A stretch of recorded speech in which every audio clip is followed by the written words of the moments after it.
From the new Channel 5 network, this is Inside Politics. Hello, everyone. I'm News Channel 5's political analyst, Pat Nolan. Welcome to Inside Politics.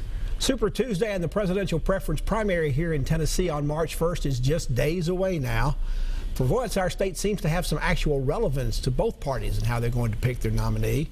Here to discuss where the race stands and what may actually happen next week is Linda Peek-Schacht. She's one of my favorite people. Linda is the founding director of Nelson Andrews and Sue Andrews Institute for Civic Leadership at Lipscomb University.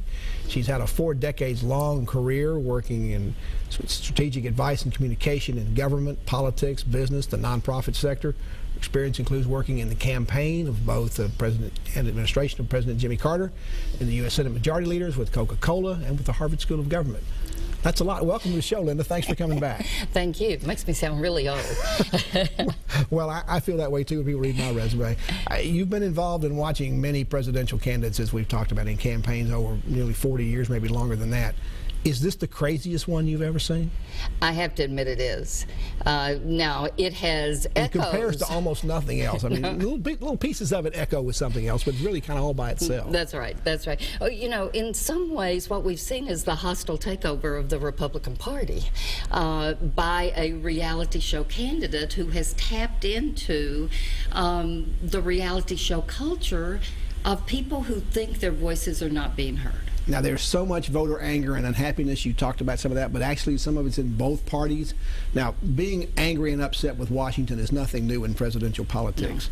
No. In fact, I would say the election of your former boss, Jimmy Carter, was one of the first ones in modern times where that actually happened. He was the original outsider, at least in modern politics, to try to take over the White House. Well, that's right. And he ran as an outsider. He ran as someone who wanted to make the government as good as the American people because they were angry and distrustful after Watergate and after President Ford had pardoned Nixon.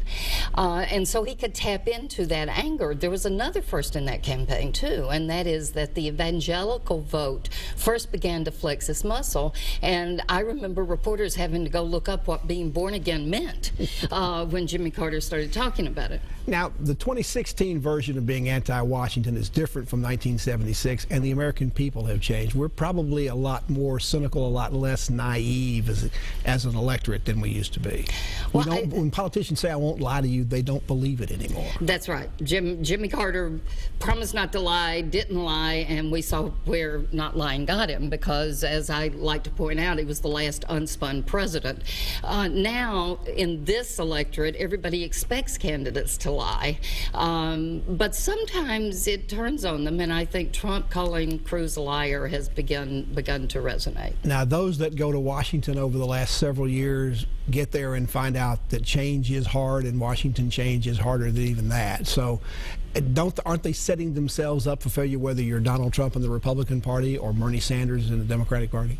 Oh, you are. And in both cases there, the American people don't seem to care. The voters don't seem to care that the specifics are not there, because the message that we need on Bernie Sanders' side a revolution, and on Trump's side we need to make America great again, is resonating with voters because it gets to this idea of the fair share.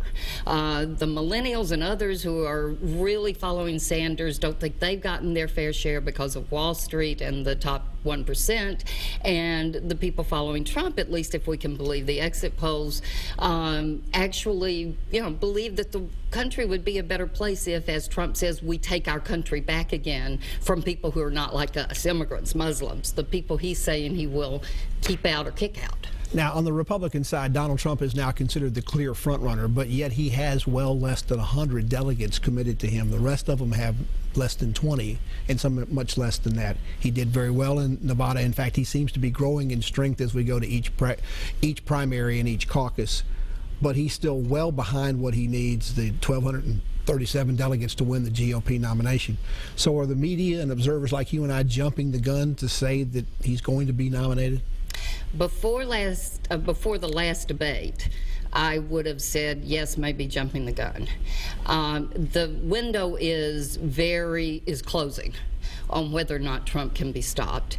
And one reason is Trump voters have decided early on that they're for Trump, and very little is dislodging them. He's leading in almost all, in all of the states, except Texas, I believe. He's leading in most of the states for Super Tuesday. If he wins in Texas, Ted Cruz is gone. That's probably the end of his campaign. I agree. Well, I think Cruz's candidacy is severely damaged. I don't know if Cruz will be gone. And Cruz will have to do well on Super Tuesday, because his strategy has been to have the race come south, particularly beginning in South Carolina, but through Super Tuesday, and use that evangelical vote to come to the forefront and actually challenge or pass Donald Trump. And so far, at least in South Carolina, that didn't work. Well, it didn't. And this is another comparison to the 1980 race when Carter was challenged by Reagan, when there was a Reagan-Carter race. And that is, Carter had the evangelical vote, just as Cruz is counting on the evangelical vote. But in 1980, the evangelicals moved to someone that if you were an evangelical president, you wondered how in the world they were going to a governor who was divorced, who didn't go to church, but the evangelicals moved to Reagan. And that's what's happening with Cruz. He's losing evangelicals to Trump. So can anybody stop? There's several candidates still in the race, so if there's an effort, and there really is one, to be the anti-Trump antidote, who in the world is that going to be with all these other candidates in the way?